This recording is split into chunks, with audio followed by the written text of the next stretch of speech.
아빠! 가지 마세요! 1988년 12월 15일 밤 9시 바람이 매섭게 불어대는 강원도 깊은 산자락에 검은색 현대 그랜저 한 대가 멈춰 섰습니다. 차문이 열리고 양복을 말끔하게 차려입은 남자가 뒷좌석에 앉아있던 7살 소년의 팔을 거칠게 잡아당겼습니다. 서준이라는 이름의 이 작은 소년은 겁에 질린 눈으로 남자를 올려다보며 뒷걸음질을 쳤습니다. 남자는 서준의 어깨를 세게 밀쳐냈고 소년의 작은 몸이 차가운 눈 위로 나동그라졌습니다. 흙먼지와 눈가루를 뒤집어 쓴 서준이 울먹이는 목소리로 남자를 불렀지만 남자는 주머니에 손을 찔러 넣은 채 차가운 눈빛으로 내려다볼 뿐이었습니다. 이 남자는 서준의 아버지 한만호였습니다. 한만호가 낮게 깔린 목소리로 서준에게 말했습니다.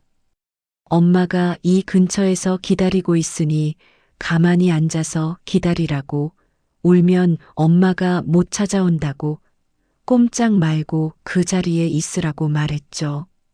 서준이 한만호의 바지가랑이를 붙잡으며 애원했지만 한만호는 거칠게 손을 뿌리치고 차 쪽으로 걸어갔습니다. 차문이 쾅 닫히고 엔진 소리가 산속을 울렸습니다. 멀어지는 빨간 후미등 불빛을 바라보며 서준은 가슴에 품고 있던 낡은 가방을 꼭 쥐었습니다.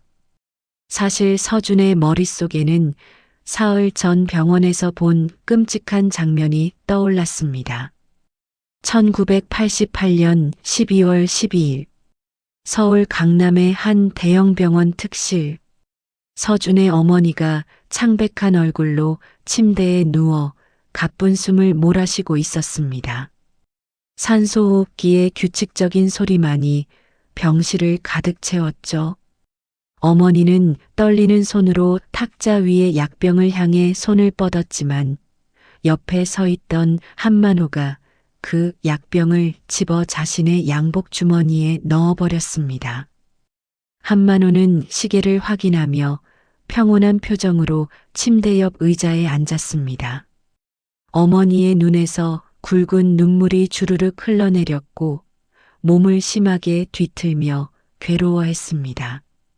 한만호는 어머니의 머리카락을 부드럽게 쓰다듬으며 낮은 목소리로 속삭였습니다. 평생 고생만 했으니 이제 편히 쉬라고. 서준이는 자기가 잘 키울 테니 걱정 말고 눈 감으라고 말했죠. 어머니의 떨리던 손이 힘없이 바닥으로 툭 떨어졌습니다.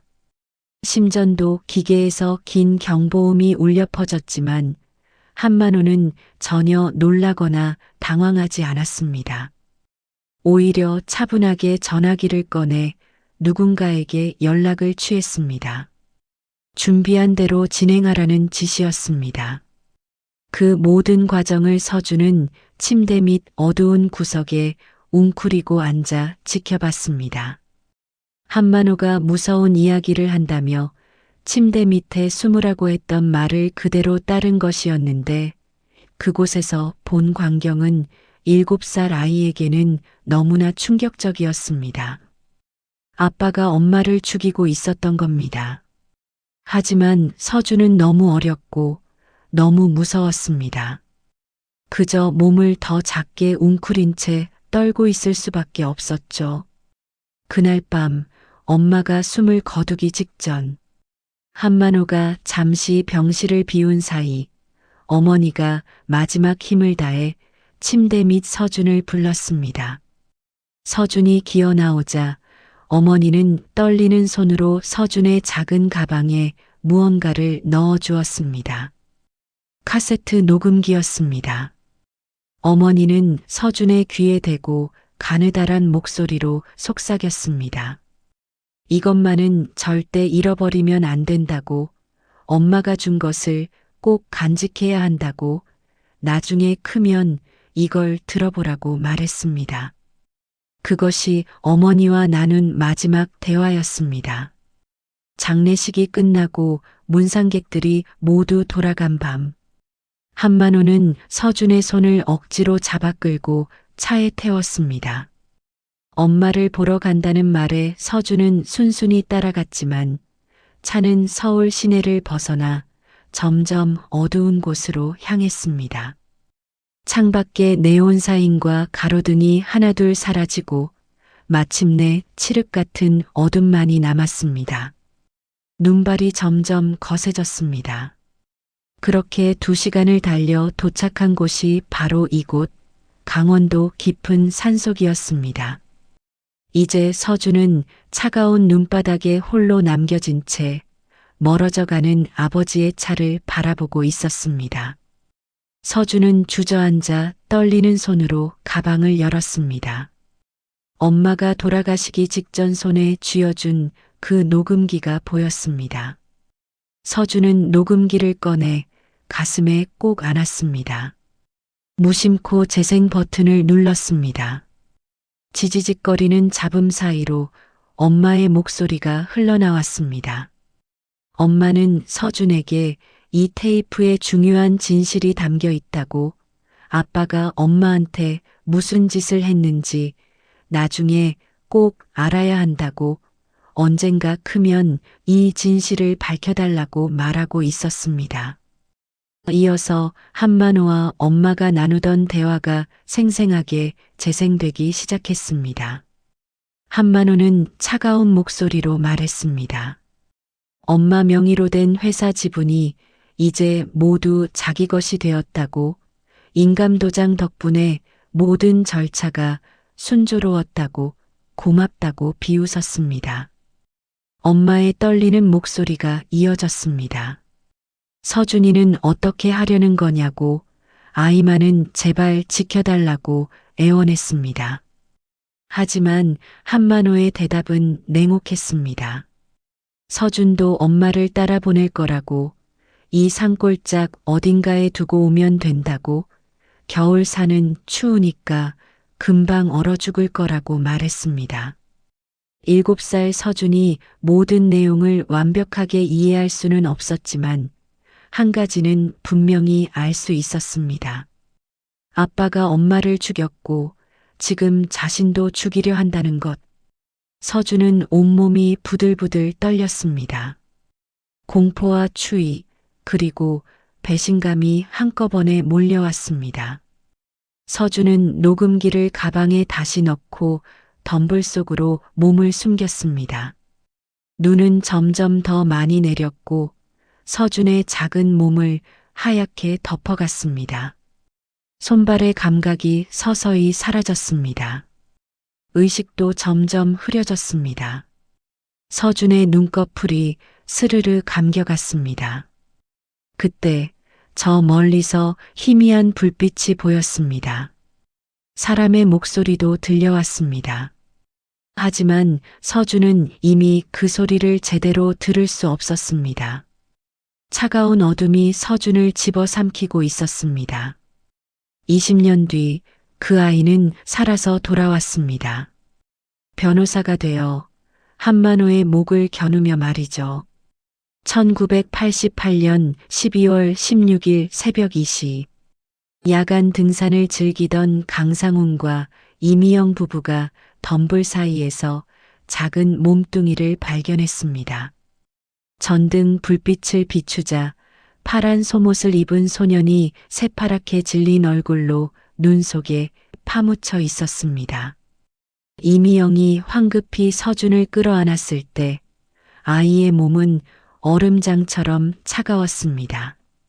심장은 뛰고 있었지만 박동이 매우 미약했고 호흡도 거의 느껴지지 않았습니다.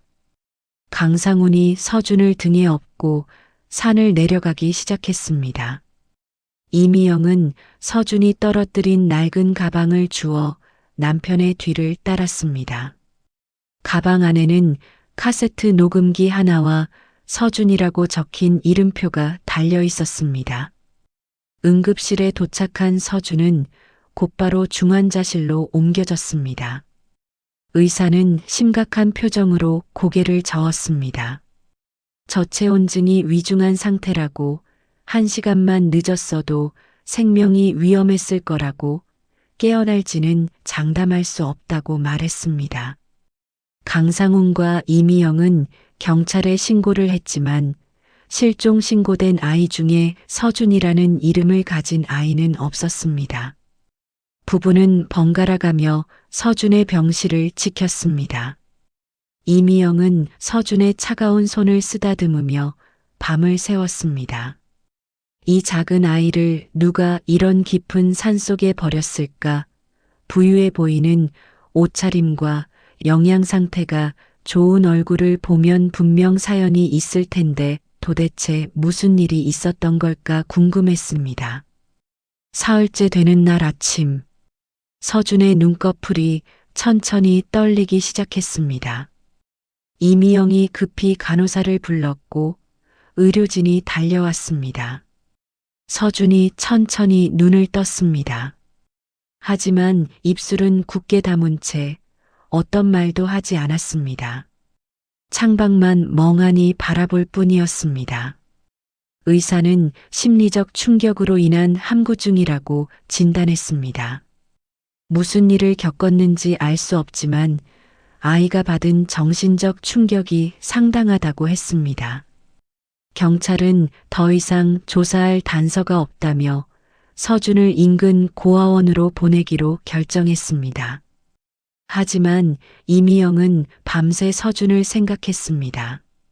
이 아이를 고아원에 보낼 수 없었습니다. 평생 자식 없이 살아온 자신들에게 하늘이 보내준 인연 같았습니다. 이미영은 강상훈에게 서준을 입양하고 싶다고 말했습니다. 강상훈도 사실 같은 생각이었습니다. 아이의 맑은 눈동자가 자꾸만 마음에 걸렸던 것입니다. 부부는 입양 절차를 밟기 시작했습니다. 서준의 신원을 찾을 수 없고 보호자도 나타나지 않아 입양은 비교적 순조롭게 진행되었습니다.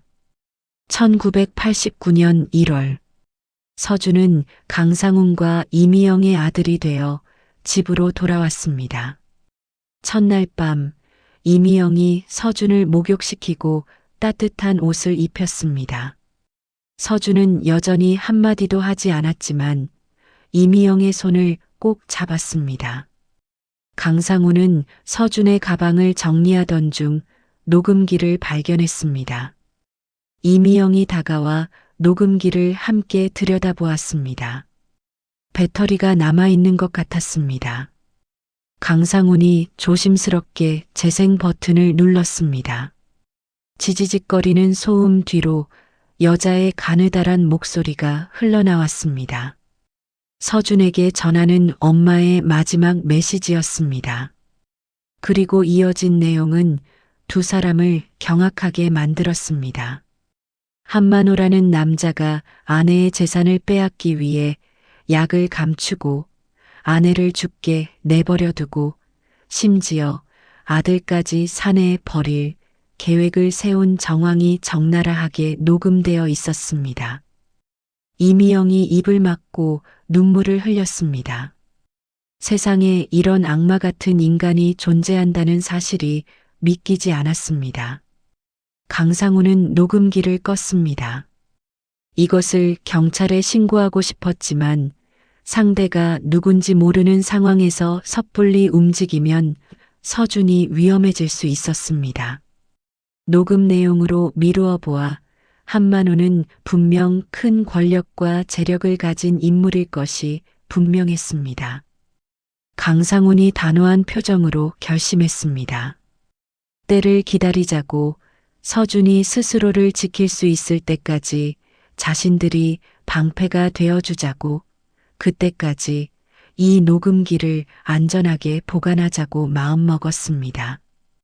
부부는 먼저 서준의 이름부터 바꾸기로 했습니다. 한만호가 절대 찾지 못하도록 완전히 새로운 사람으로 만들어야 했습니다. 서준은 강민준이라는 새 이름을 얻게 되었습니다. 강상우는 녹음기를 서랍 깊숙한 곳에 넣어두었습니다.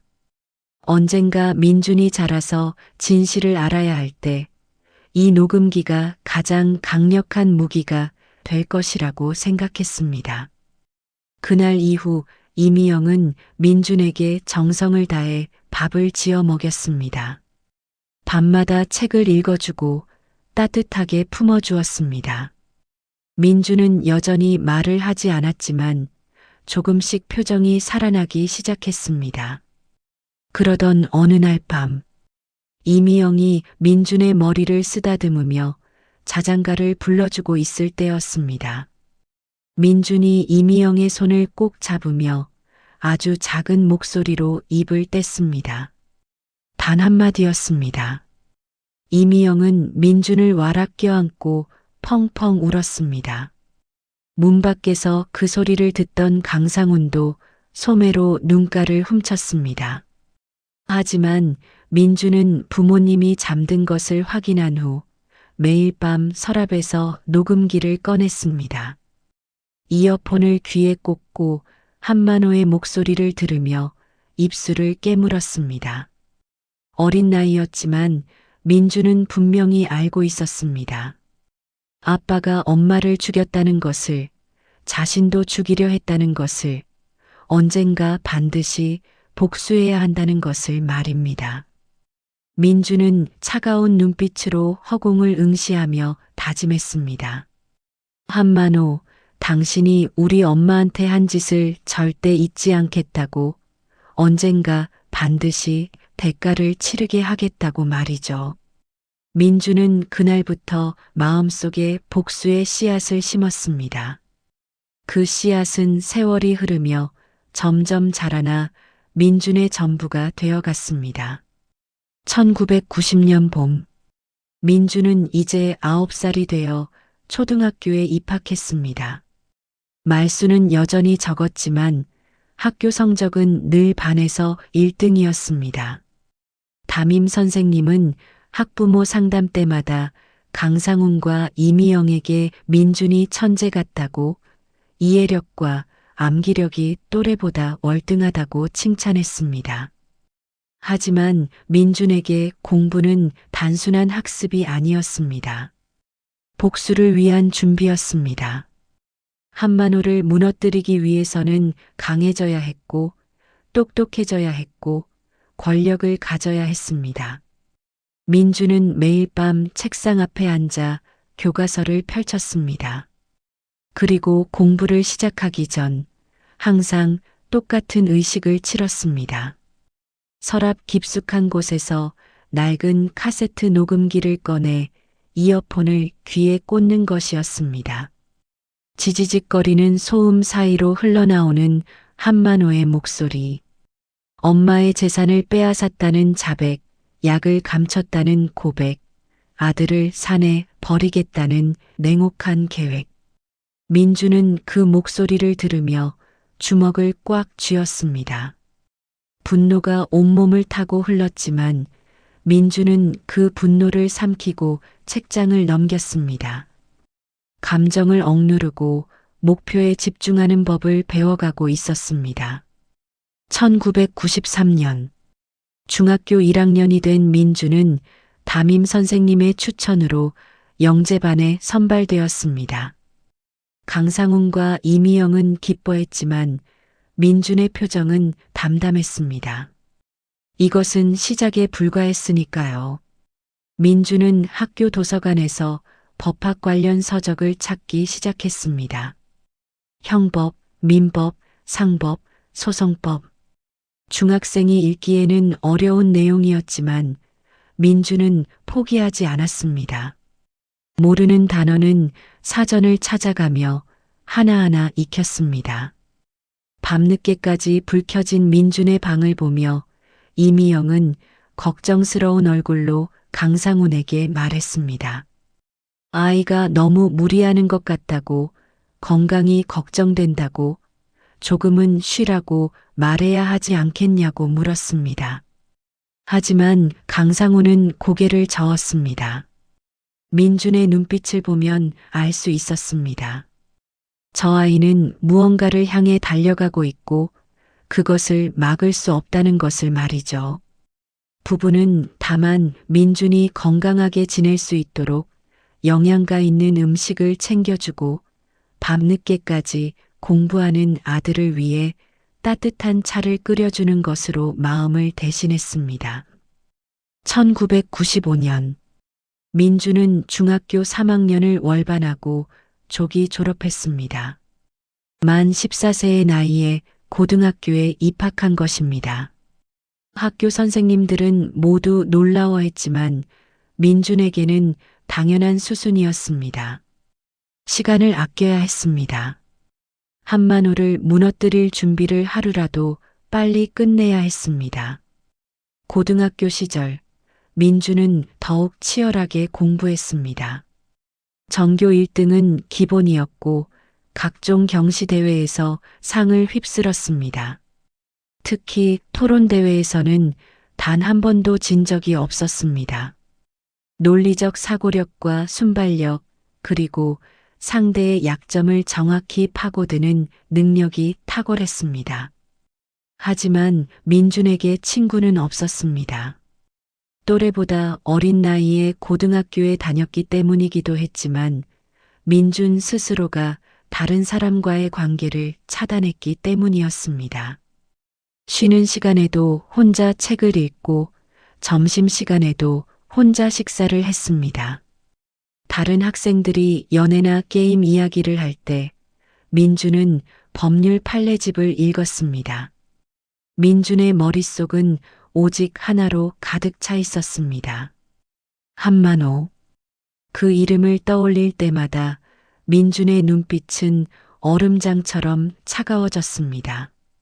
1997년 민준은 만 16세의 나이에 대학 수학능력시험에서 만점에 가까운 점수를 받았습니다. 전국의 명문대학에서 특례 입학 제안이 쏟아졌습니다. 하지만 민준의 선택은 이미 정해져 있었습니다. 서울대학교 법과대학.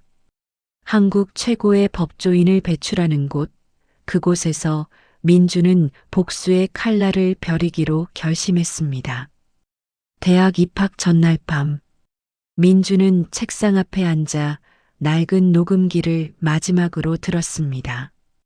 9년 동안 수없이 들었던 그 목소리.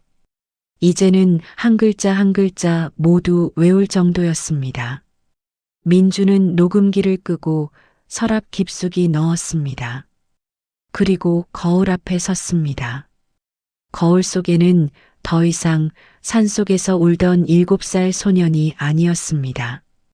냉철한 눈빛을 가진 16살 청년이 서 있었습니다. 민주는 거울 속 자신에게 조용히 속삭였습니다. 이제 시작이라고, 한만호를 향한 진짜 싸움은 지금부터라고 말이죠. 1998년 봄, 민주는 서울대학교 법과대학에 입학했습니다. 강상훈과 이미영은 입학식에 참석해 눈물을 흘렸습니다. 산속에서 죽어가던 아이를 구해 키운 지 9년. 그 아이가 이제 대한민국 최고의 대학에 입학한 것입니다. 하지만 민주는 감격에 젖어 있을 여유가 없었습니다. 입학 첫날부터 도서관에 틀어박혀 법률 서적을 탐독했습니다. 형법, 민법, 상법은 물론이고 판례 연구와 법철학까지 섭렵했습니다. 교수들은 민준의 열정과 실력에 혀를 내둘렀습니다.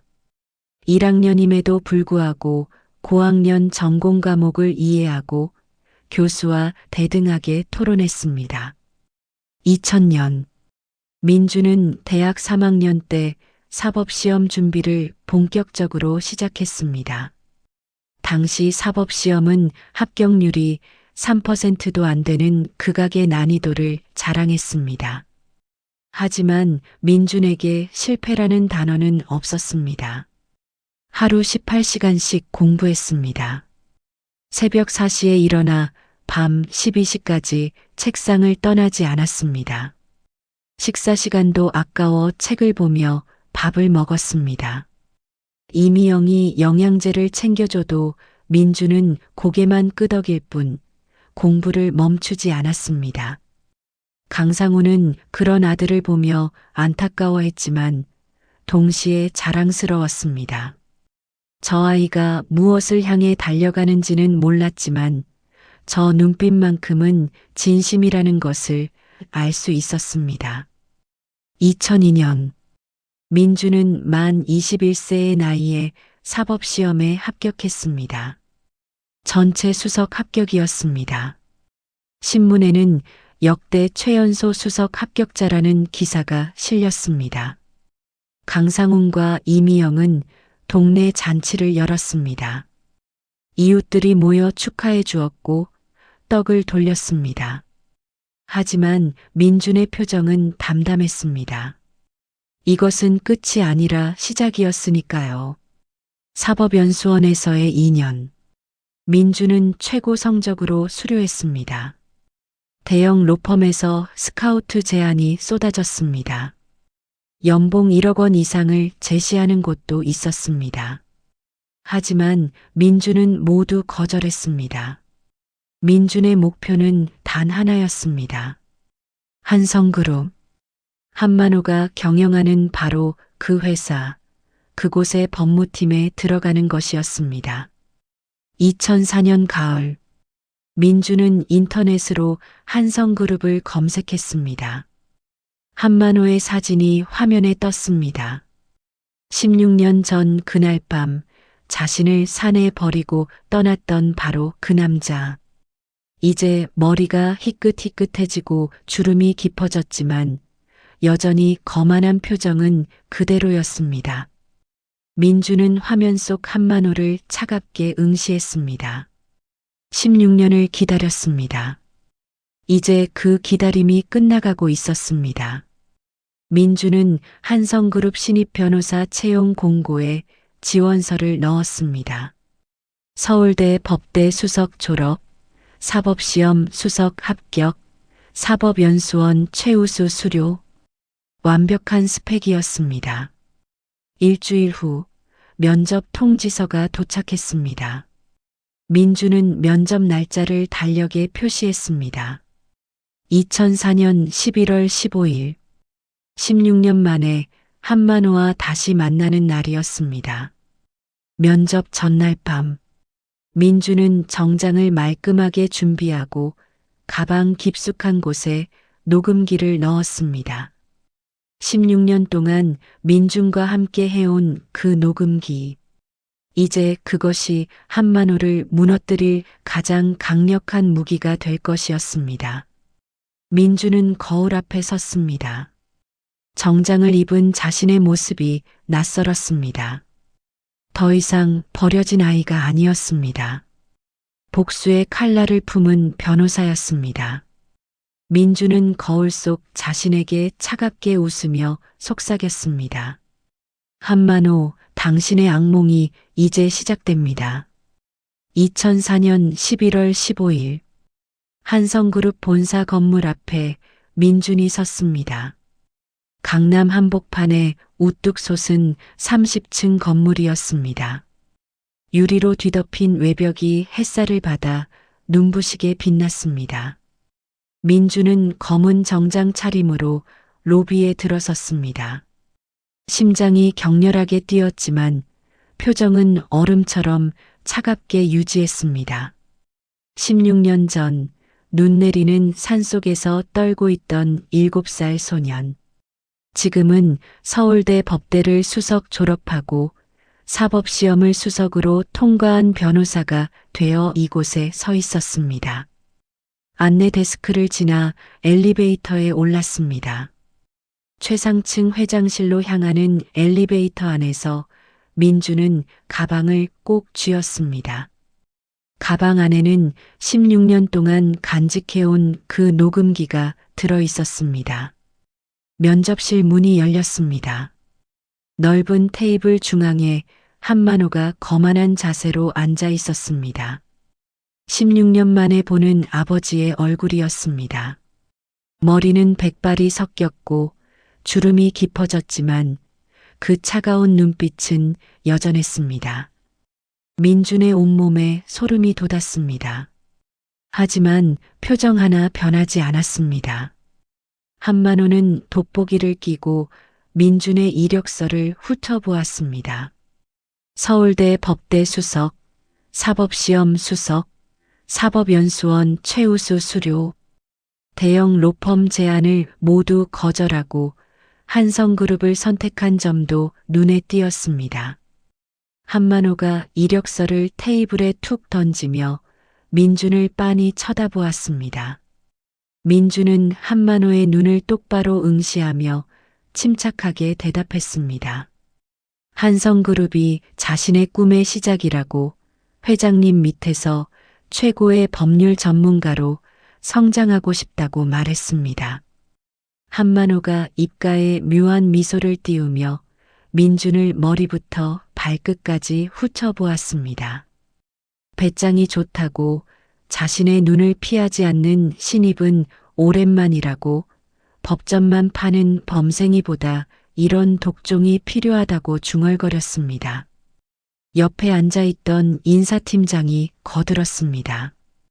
영어와 제2외국어 실력도 수준급이라고 해외 사업팀에서도 탐내고 있다고 보고했습니다.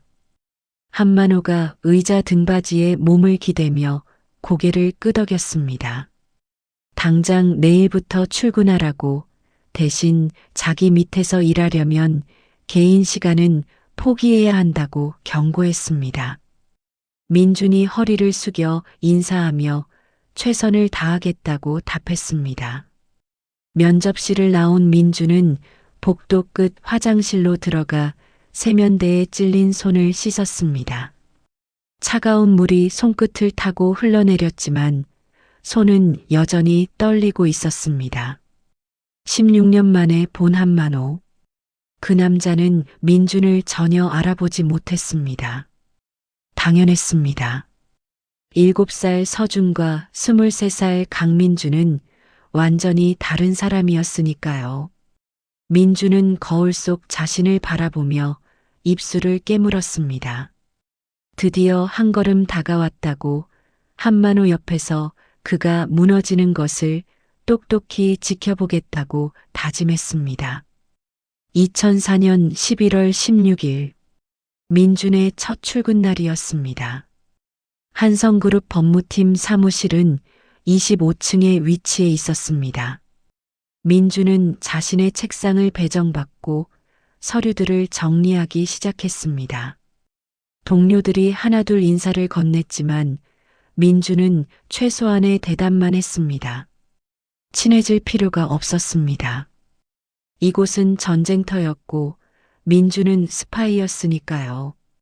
첫 업무는 계열사 간 계약서 검토였습니다. 민준은 꼼꼼하게 서류를 읽어내려가며 한성그룹의 구조를 파악하기 시작했습니다. 어떤 자회사가 있는지, 누가 주요 지분을 가지고 있는지, 자금 흐름은 어떻게 되는지 머릿속에 저장했습니다. 일주일 후 한만호가 민준을 회장실로 불렀습니다. 민준은 서류 가방을 들고 회장실로 향했습니다. 한만호가 창밖을 바라보며 서 있다가 민준을 돌아보았습니다. 자네 일 처리가 정확하다고, 다른 변호사들보다 3배는 빠르다고 칭찬했습니다. 앞으로 자신의 개인 법률 자문도 맡기겠다고 말했습니다. 민준은 겉으로는 감사하다고 인사했지만 속으로는 차갑게 웃었습니다. 한만호가 스스로 민준을 자신의 심장부로 끌어들이고 있었습니다. 그날부터 민준은 한만호의 최측근이 되어갔습니다. 사소한 법률 검토부터 개인 자산 관리까지 한만호는 점점 더 많은 일을 민준에게 맡겼습니다. 민준은 밤늦게까지 회사에 남아 일했습니다. 다른 직원들이 모두 퇴근한 후 민준은 빈 사무실을 돌아다니며 정보를 수집했습니다. 2005년 3월 민준은 한만호의 비서실장인 박 부장을 주목했습니다. 박 부장은 1988년 당시 한만호의 기사였던 인물이었습니다. 민준이 산에 버려지던 그날 밤 차를 몰았던 바로 그 사람이었습니다. 민준은 박 부장의 약점을 찾기 시작했습니다. 회사 법인카드 사용 내역을 살펴보니 박 부장이 3년간 도박으로 수억 원을 탕진한 기록이 나왔습니다. 민준은 그 증거를 모아 박 부장을 조용히 불렀습니다.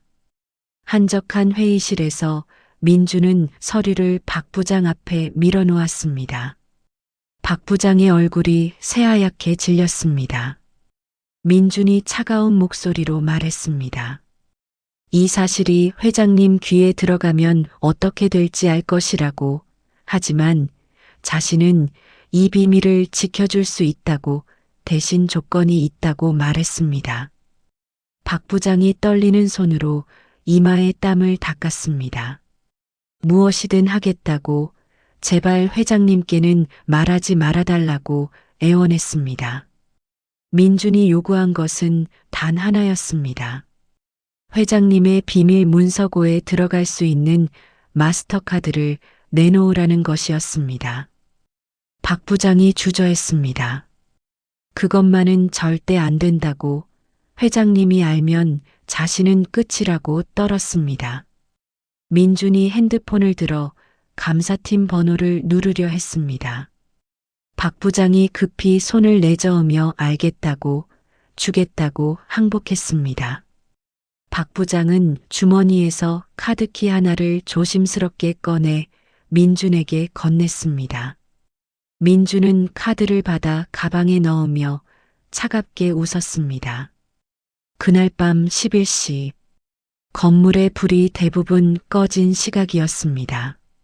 민준은 검은 모자를 눌러쓰고 지하 3층 비밀 문서고로 향했습니다.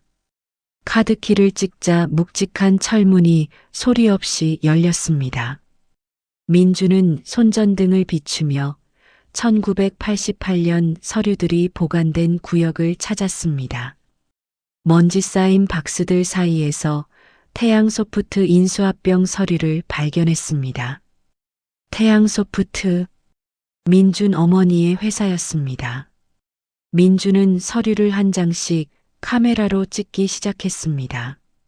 한만호가 어머니의 인감 도장을 위조해 지분을 빼돌린 증거가 낱낱이 드러났습니다. 여기 있었다고, 당신이 우리 엄마 재산을 어떻게 빼앗았는지 증거가 여기 다 있다고 민준은 이를 악물었습니다. 그런데 갑자기 복도 끝에서 구두 소리가 들려왔습니다. 보안팀의 야간 순찰이 시작된 것이었습니다. 보안 요원의 목소리가 정적을 깨뜨렸습니다. 거기 누구냐고, 뭐 하는 거냐고 외쳤습니다. 민준은 가슴이 철렁 내려앉았습니다. 황급히 서류를 박스에 던져넣고 뒷문을 찾았습니다. 하지만 뒷문은 잠겨 있었습니다.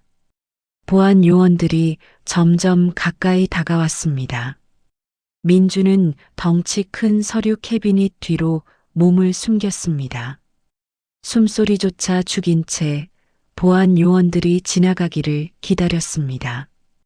다행히 보안 요원들은 대충 둘러보고 나갔습니다. 민준은 조심스럽게 문서고를 빠져나와 주차장으로 향했습니다. 차 안에서 민준은 거친 숨을 몰아쉬었습니다. 오늘은 일부 서류만 확보했지만 이것만으로도 충분했습니다. 한만호의 범죄를 입증할 첫 번째 퍼즐 조각을 손에 넣은 것이었습니다. 민준은 시동을 걸고 집으로 향했습니다. 복수의 그물이 조금씩 한만호를 조여오고 있었습니다. 2005년 6월 민준은 한성그룹에서 6개월째 근무하고 있었습니다. 한만호의 신뢰는 날이 갈수록 깊어졌습니다. 이제 한만호는 중요한 의사결정을 할 때마다 민준의 의견을 물었습니다. 하지만 민준은 여전히 증거가 부족했습니다. 문서고에서 확보한 서류만으로는 한만호를 완전히 무너뜨릴 수 없었습니다.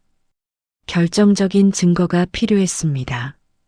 어느 날 한만호의 아들 승우가 민준에게 접근해 왔습니다. 승우는 30살로 한성그룹의 상무이사 직함을 달고 있었지만 실속은 없었습니다. 아버지의 후광으로 자리만 차지하고 있을 뿐이었습니다. 승우는 민준에게 호감을 드러내며 자주 식사를 함께 하자고 제안했습니다. 민준은 승우를 이용할 가치가 있다고 판단했습니다. 한만호의 유일한 아들, 그를 통하면 더 깊은 정보에 접근할 수 있었습니다. 민준은 승우의 제안을 받아들였습니다. 저녁 식사 자리에서 승우는 술을 마시며 하소연했습니다. 아버지가 너무 무섭다고, 자신을 인정해주지 않는다고, 항상 비교당하고 무시당한다고 불평했습니다. 민준은 조용히 듣기만 했습니다. 승우가 술에 취할수록 더 많은 정보가 흘러나왔습니다. 아버지의 비밀 금고 이야기, 숨겨진 계좌 이야기, 과거의 어두운 사건들. 민준은 그 모든 것을 머릿속에 저장했습니다. 한편 민준은 또 다른 인물을 주목하고 있었습니다. 박정숙, 민준 어머니의 친동생, 즉 민준의 이모였습니다. 박정숙은 1988년 언니가 죽은 후 미국으로 이민을 갔었는데 최근 한국으로 돌아와 한성그룹의 투자자로 접근하고 있었습니다. 민준은 박정숙을 만나기로 결심했습니다. 2005년 7월의 어느 오후, 민준은 박정숙을 조용한 카페로 불렀습니다. 박정숙은 50대 중반의 세련된 여성이었습니다. 민준을 보자마자 박정숙의 눈빛이 흔들렸습니다. 민준은 조심스럽게 자신의 정체를 밝혔습니다. 자신이 서준이라고, 언니의 아들이라고, 그날 밤 산에서 살아남았다고 말했습니다. 박정숙의 눈에서 눈물이 주르륵 흘러내렸습니다. 언니를 닮은 민준의 얼굴을 보며 박정숙은 목이 메었습니다.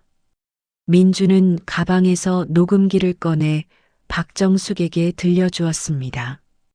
지지직거리는 소음 사이로 언니의 목소리가 흘러나왔고 이어서 한만호의 냉혹한 자백이 재생되었습니다.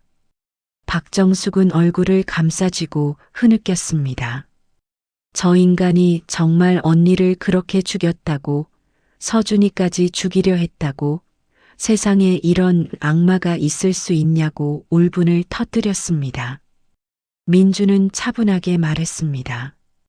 이모가 한성그룹의 투자자로 접근하는 것을 알고 있다고, 자신과 손을 잡으면 한만호를 완벽하게 무너뜨릴 수 있다고 함께 복수하자고 제안했습니다. 박정숙이 눈물을 닦으며 고개를 끄덕였습니다. 두 사람은 그날부터 비밀리에 협력하기 시작했습니다. 박정숙은 한성그룹 이사회에 참여하며 내부 정보를 민준에게 전달했습니다. 민준은 법무팀에서 확보한 서류와 박정숙이 제공한 정보를 종합해 한만호의 범죄 증거를 축적해 나갔습니다. 2005년 10월, 민준은 결정적인 단서를 발견했습니다. 승우가 술에 취해 알려준 정보 중 아버지의 옛집에 비밀 금고가 있다는 이야기가 있었습니다. 민준은 그 집의 위치를 알아냈습니다.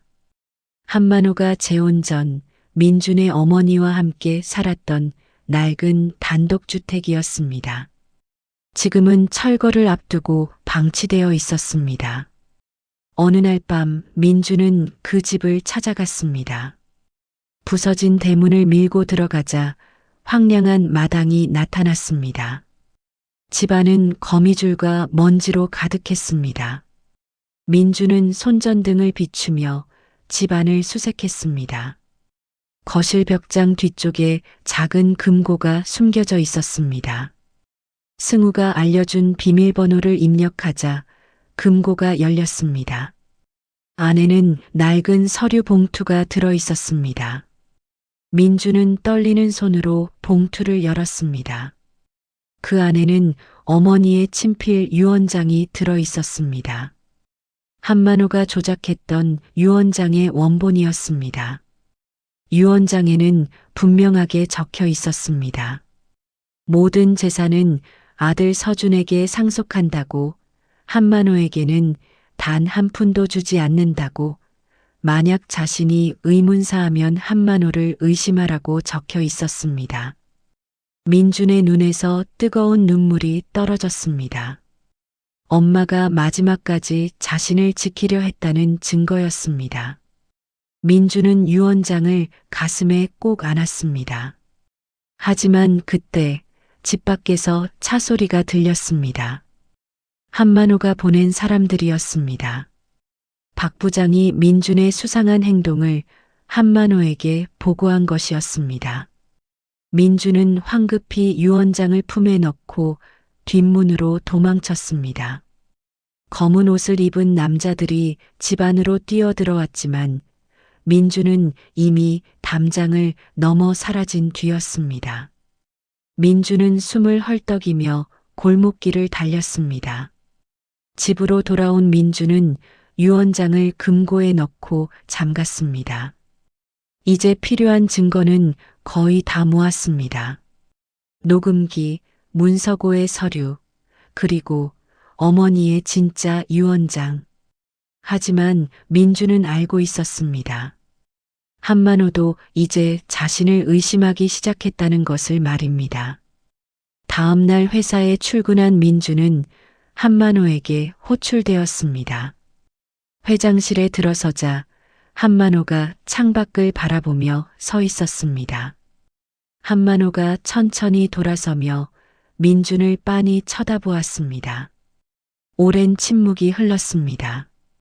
한만호가 입을 열었습니다. 최근 회사에서 이상한 일들이 많다고, 누군가 자신을 조사하고 있는 것 같다고, 혹시 자네가 아는 것이 있냐고 물었습니다. 민준은 태연하게 대답했습니다. 전혀 모르는 일이라고, 오히려 자신이 회장님을 위해 조사를 해보겠다고 제안했습니다. 한만호가 민준의 눈을 날카롭게 응시했습니다. 민준은 시선을 피하지 않고 정면으로 받아쳤습니다. 잠시 후 한만호가 돌아섰습니다. 좋다고 믿겠다고 하지만 조심하라고 경고했습니다. 민준은 회장실을 나오며 식은땀을 닦았습니다. 한만호가 의심하기 시작했습니다.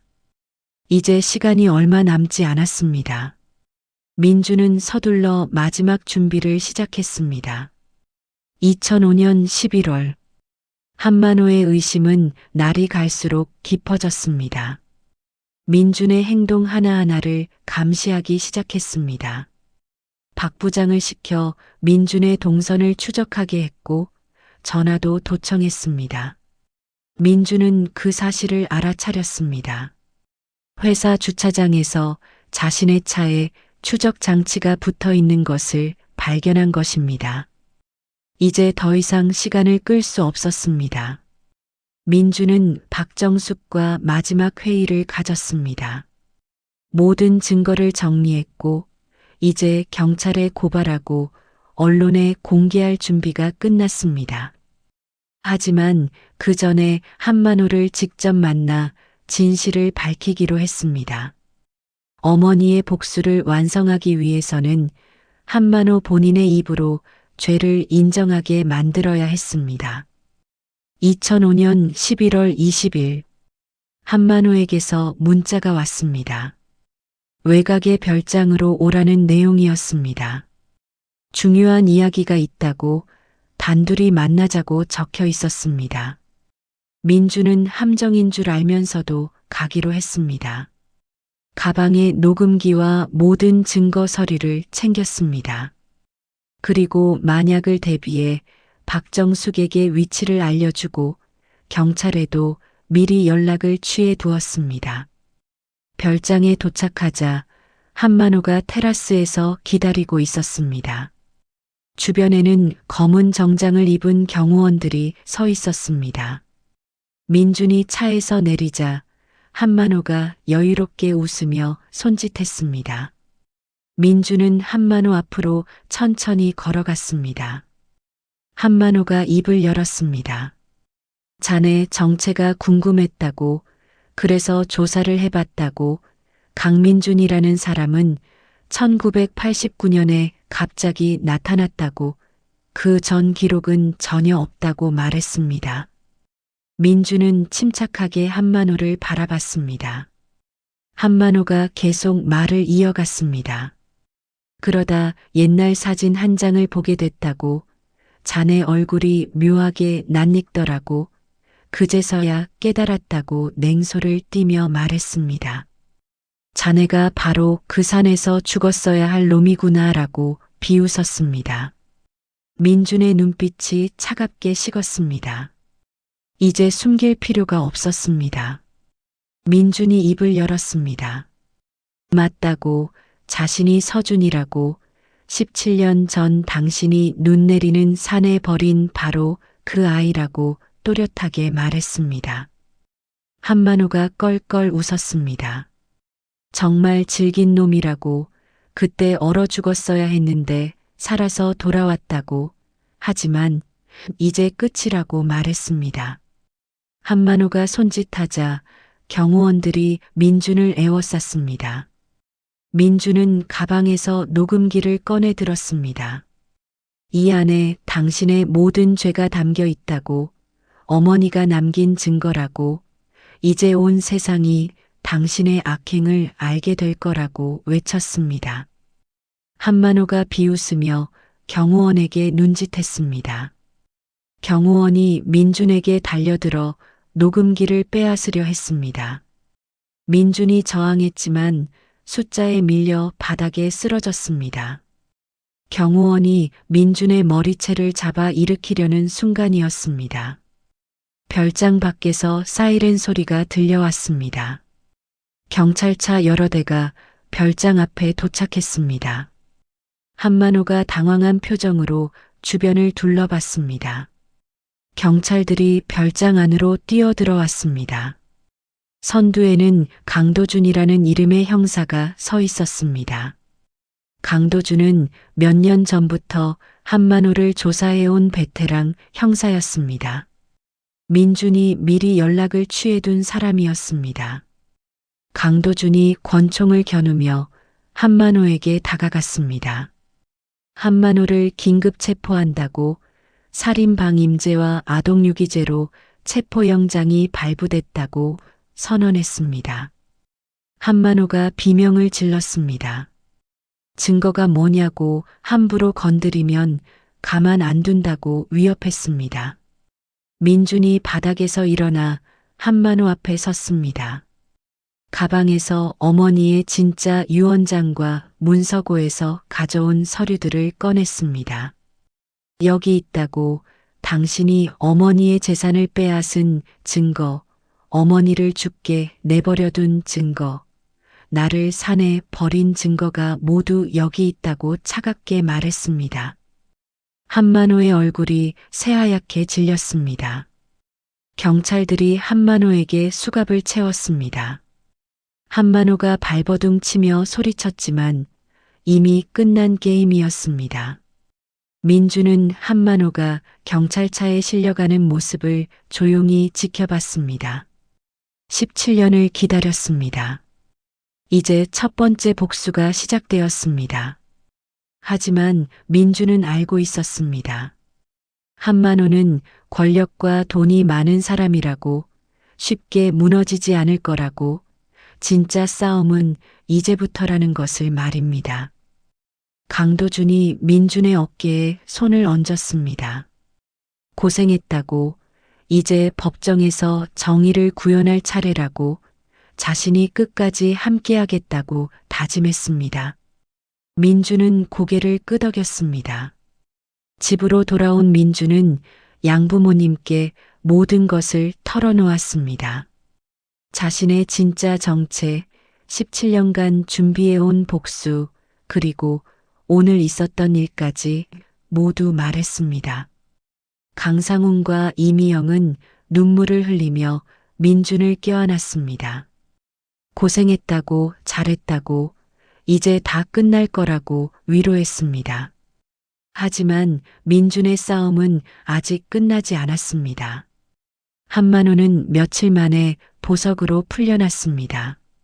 막강한 변호인단을 꾸려 반격을 준비하기 시작했습니다. 언론에는 한만호에게 유리한 기사들이 쏟아졌습니다. 민준이 회사 기밀을 빼돌렸다는 거짓 주장, 민준이 사기꾼이라는 왜곡된 보도가 난무했습니다. 민준은 흔들리지 않았습니다.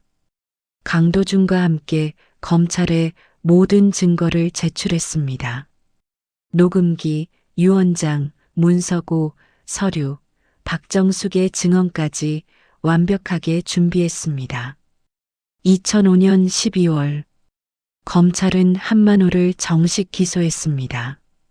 살인방임죄, 아동유기죄, 재산횡령죄, 문서위조죄 등 10여 가지 죄목이었습니다.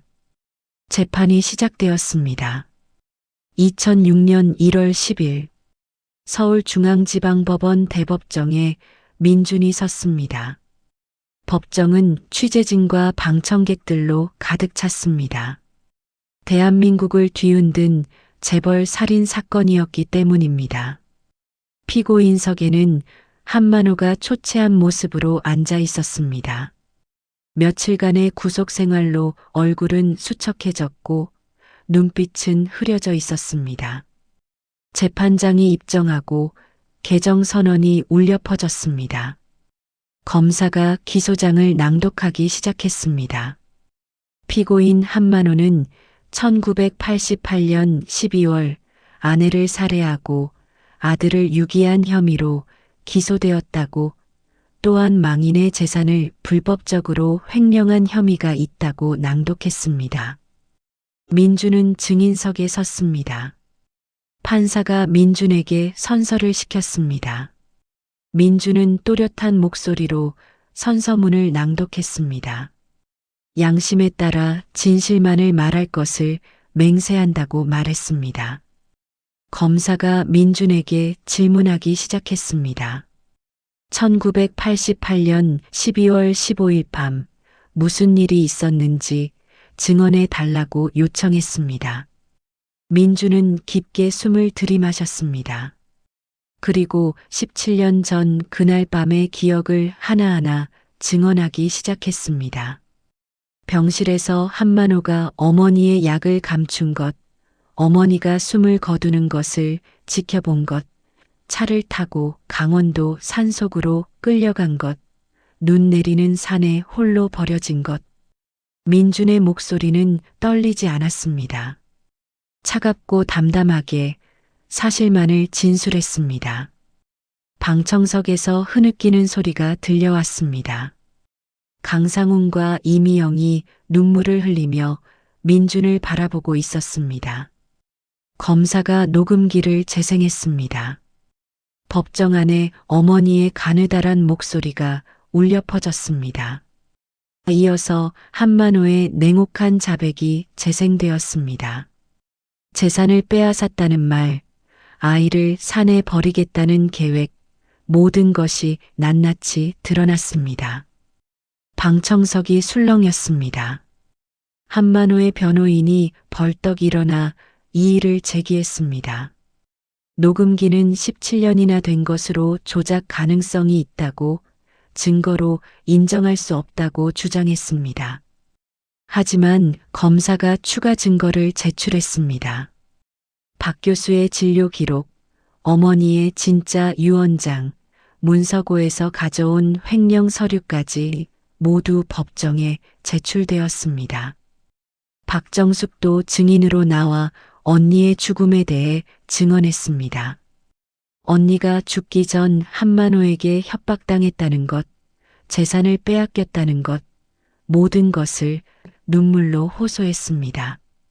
한만호의 변호인들이 필사적으로 반박했지만 증거는 너무나 명백했습니다.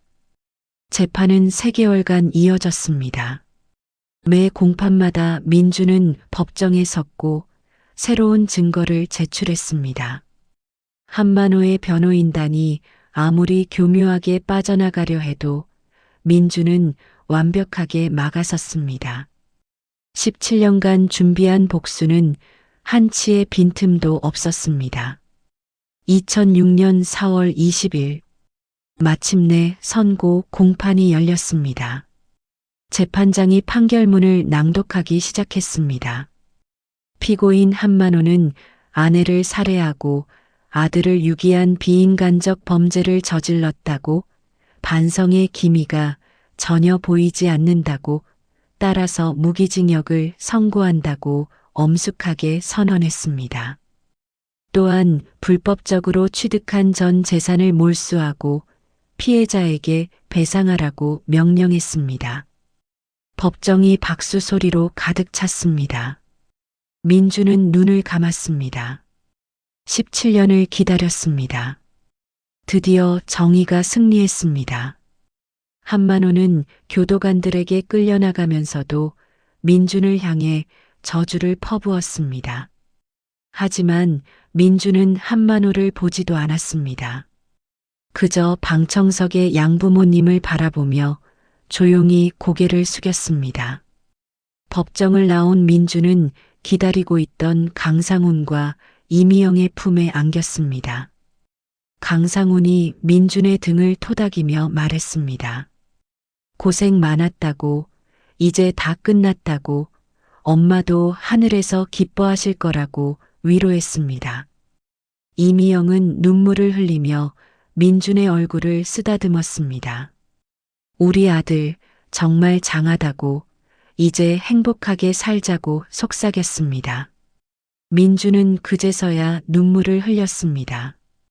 17년 동안 억눌러왔던 감정이 터져나왔습니다. 강도준이 다가와 민준의 어깨를 두드렸습니다. 정의가 승리했다고, 민준이 해냈다고, 축하한다고 격려했습니다. 그날 밤 민준은 어머니의 묘소를 찾아갔습니다. 묘비 앞에 무릎을 꿇고 앉아 조용히 말했습니다. 엄마, 드디어 해냈다고, 한만호가 벌을 받았다고, 이제 편히 쉬셔도 된다고 고했습니다. 민준은 가방에서 녹음기를 꺼냈습니다. 17년간 민준과 함께한 그 녹음기. 이제 더 이상 필요 없었습니다. 민준은 묘비 옆에 작은 구멍을 파고 녹음기를 묻었습니다. 어머니 곁에서 영원히 쉬게 하기 위해서였습니다. 민준은 묘비에 이마를 대고 마지막 작별 인사를 했습니다. 엄마 사랑합니다. 한편 한만호는 교도소에서 또 다른 불행을 맞이했습니다. 항소를 준비하던 중 교도소 계단에서 굴러떨어지는 사고를 당한 것입니다. 척추를 다쳐 하반신 마비가 되었습니다. 평생 휠체어에 의지해 살아야 하는 몸이 되었습니다. 한만호는 교도소 병동 침대에 누워 천장만 바라보며 절규했지만 아무도 그의 고통에 귀 기울이지 않았습니다. 민주는 그 소식을 듣고 교도소를 찾아갔습니다. 마지막으로 한만호를 보기 위해서였습니다. 면회실 유리창 너머로 한만호가 휠체어에 앉아 있었습니다. 한때 권력과 재력을 자랑하던 재벌 회장은 이제 초라한 죄수에 불과했습니다. 민준이 조용히 말했습니다. 이제 평생 그 몸으로 당신이 저지른 죄를 곱씹으며 살라고, 죽고 싶어도 죽지 못하는 것이 진짜 벌이라고 차갑게 선언했습니다. 한만호의 눈에서 눈물이 흘러내렸습니다. 민주는 돌아서서 면회실을 나왔습니다. 17년간의 복수가 완전히 끝났습니다. 2016년 봄, 10년이라는 세월이 흘렀습니다. 민주는 이제 35살이 되었습니다. 한국에서 가장 존경받는 인권 변호사가 되어 있었습니다. 약자를 위해 싸우는 변호사로 수많은 사람들을 도왔습니다. 민준의 사무실에는 감사 편지와 상패가 가득했습니다. 하지만 민준에게 가장 소중한 것은 따로 있었습니다. 가족이었습니다. 민준은 5년 전 검사였던 한지영과 결혼했습니다. 한지영은 한만호 재판 당시 함께 일했던 동료였습니다. 두 사람 사이에는 4살 된 아들 서우가 있었습니다. 이름은 할머니의 성을 따서 서자를 넣었습니다. 강상훈과 이미영은 이제 70대 중반이 되었지만 여전히 건강했습니다. 작은 식당은 아들에게 물려주고 이제는 손주를 돌보는 것이 가장 큰 즐거움이었습니다. 2016년 5월 어느 토요일, 민주는 가족들과 함께 강원도로 향했습니다. 17년 전 민준이 버려졌던 바로 그 산이었습니다. 하지만 이제 그곳은 완전히 달라져 있었습니다. 민준이 한만호에게서 받은 배상금으로 조성한 희망의 숲 공원이 들어서 있었습니다. 울창한 나무들이 자라고 산책로가 정비되어 있었습니다. 곳곳에 벤치가 놓여 있고 아이들이 뛰어놀 수 있는 놀이터도 있었습니다. 공원 입구에는 큰 표지판이 서 있었습니다. 희망의 숲 마이너스 어둠 속에서도 희망은 자랍니다. 민주는 서우의 손을 잡고 공원 안으로 들어갔습니다. 한지영이 유모차를 밀며 뒤따랐고 강상훈과 이미영도 천천히 걸었습니다. 공원 한가운데에는 작은 추모비가 세워져 있었습니다. 민준 어머니의 이름이 새겨진 비석이었습니다. 사랑하는 어머니, 당신의 희생은 헛되지 않았습니다. 민준은 비석 앞에 무릎을 꿇고 꽃을 놓았습니다. 서우도 아빠를 따라 작은 손으로 꽃을 놓았습니다. 민준이 서우에게 조용히 말했습니다. 여기는 아빠에게 아주 특별한 곳이라고, 아빠가 다시 태어난 곳이라고, 나쁜 일이 있었지만 좋은 사람들 덕분에 살아났다고 설명했습니다. 서우가 고개를 끄덕이며 할머니 사진을 바라봤습니다. 강상훈과 이미영도 비석 앞에 섰습니다. 이미영이 눈시울을 붉히며 민준의 손을 잡았습니다. 우리 아들이 정말 훌륭하게 자랐다고 하늘에 계신 친어머니도 자랑스러워 하실 거라고 속삭였습니다. 민준은 양어머니를 꼭 껴안았습니다. 가족들은 공원을 천천히 산책했습니다. 17년 전 민준이 떨며 숨었던 덤불은 이제 아름다운 화단이 되어 있었습니다. 눈 내리던 산길은 이제 포근한 산책로가 되었습니다. 공원 벤치에 앉아 도시락을 먹으며 민준은 하늘을 올려다봤습니다. 구름 사이로 햇살이 쏟아져 내렸습니다. 민준의 마음에도 따뜻한 빛이 가득했습니다. 더 이상 복수도 분노도 증오도 없었습니다. 오직 사랑하는 가족과 함께하는 평화로운 일상만이 있었습니다. 한편 한만호는 여전히 교도소에 있었습니다. 하반신 마비로 침대에서만 지내는 신세였습니다. 면회 오는 사람도 없었고 아들 승우는 해외에서 새 삶을 살고 있었습니다. 한만호는 매일 천장만 바라보며 과거를 후회했습니다. 탐욕 때문에 모든 것을 잃었다는 것을, 가족을 버린 대가가 이렇게 처참하다는 것을 깨달았습니다. 하지만 이미 돌이킬 수 없었습니다. 한만호의 남은 생은 고통과 후회로 가득 찬 지옥과도 같았습니다. 2016년 여름, 민주는 새로운 프로젝트를 시작했습니다. 가정폭력 피해 아동들을 위한 쉼터를 만드는 일이었습니다. 자신처럼 상처받은 아이들에게 희망을 주고 싶었습니다. 강도준도 은퇴 후 그 프로젝트에 함께 참여했습니다. 박정숙은 미국으로 돌아갔지만 매년 거액을 기부하며 민준을 응원했습니다. 민준의 삶은 이제 완전히 새로워졌습니다. 과거의 상처는 치유되었고 미래는 희망으로 가득했습니다.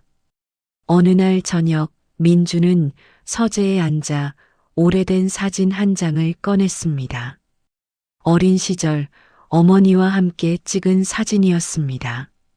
환하게 웃고 있는 어머니와 7살 민준의 모습이 담겨 있었습니다. 민준은 사진을 보며 조용히 미소 지었습니다. 엄마, 저 잘 살고 있어요 라고 속으로 말했습니다. 당신이 지켜주고 싶었던 아들은 이렇게 행복하게 살고 있다고, 이제 편히 쉬셔도 된다고 전했습니다. 창밖으로는 봄바람이 부드럽게 불어왔습니다. 민주는 사진을 액자에 넣어 책장 위에 올려놓았습니다. 그리고 서재를 나와 거실로 갔습니다. 거실에서는 한지영이 서우에게 책을 읽어주고 있었습니다. 강상훈과 이미영은 소파에 앉아 손주를 바라보며 행복한 미소를 짓고 있었습니다. 민주는 그 모습을 보며 가슴이 따뜻해지는 것을 느꼈습니다. 이것이 진짜 복수였습니다. 한만호를 벌주는 것이 아니라 자신이 행복해지는 것, 사랑하는 사람들과 함께 웃으며 사는 것. 그것이 민준이 찾은 진짜 승리였습니다. 민준은 가족들 곁에 앉아 서우를 무릎에 앉혔습니다. 서우가 아빠를 올려다보며 웃었습니다. 민준은 아들을 꼭 안으며 다짐했습니다.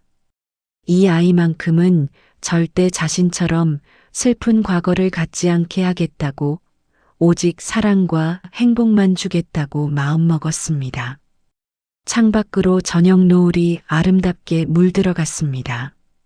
민준의 얼굴에도 평화로운 빛이 감돌았습니다. 1988년 겨울, 눈 내리는 산속에 버려졌던 7살 소년.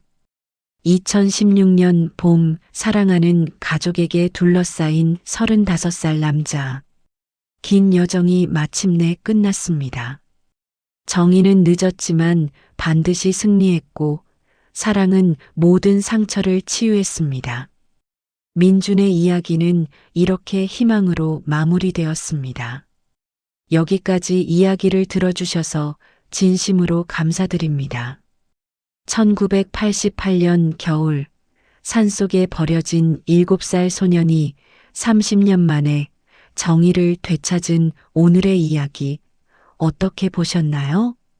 돈과 권력 앞에서 가장 소중한 가족마저 저버린 한만호의 비참한 최후를 보며 여러분도 가슴속이 뻥 뚫리는 시원함을 느끼셨으리라 생각합니다. 우리는 흔히 피가 섞여야만 진짜 가족이라고 말하곤 합니다. 하지만 민준을 가슴으로 품어준 강상훈, 이미영 부부의 헌신은 우리에게 진정한 사랑과 인연이 무엇인지 다시 한번 깊게 생각하게 합니다. 민준이 30년이라는 긴 세월을 버텨낼 수 있었던 건 아마도 매일 정성스럽게 차려주신 따뜻한 밥 한 끼와 우리 아들 고생했다라는 다정한 말 한마디가 있었기 때문일 것입니다. 살다 보면 우리 뜻대로 되지 않는 억울하고 힘든 날들도 많습니다. 하지만 오늘 이야기처럼 정의는 결국 승리하고 진실은 결코 묻히지 않는다는 믿음을 잊지 않으셨으면 좋겠습니다. 민준이 가꾼 희망의 숲처럼 여러분의 마음속에도 따뜻하고 평화로운 바람이 불어오기를 진심으로 기원합니다. 혹시 지금 어디에서 이 이야기를 듣고 계신가요? 출근길 지하철에서, 퇴근 후 집에서, 아니면 잠들기 전 침대에서 어디에 계시든 댓글로 남겨주신다면 그곳에 건강과 행복, 그리고 따뜻한 봄날 같은 기쁨이 가득하기를 기도하겠습니다. 아직 구독하지 않으셨다면 구독 버튼을 꾹 눌러주시고 옆에 작은 종 모양 알림 설정까지 켜주시면 다음 이야기를 누구보다 먼저 만나보실 수 있습니다. 여러분 한 분 한 분의 관심과 응원이 더 좋은 이야기를 만들어가는 큰 힘이 됩니다. 오늘도 행복한 하루 보내시고 사랑하는 가족, 소중한 분들과 함께 웃음 가득한 시간 되시기를 바랍니다. 다음 이야기에서 또 만나요. 감사합니다.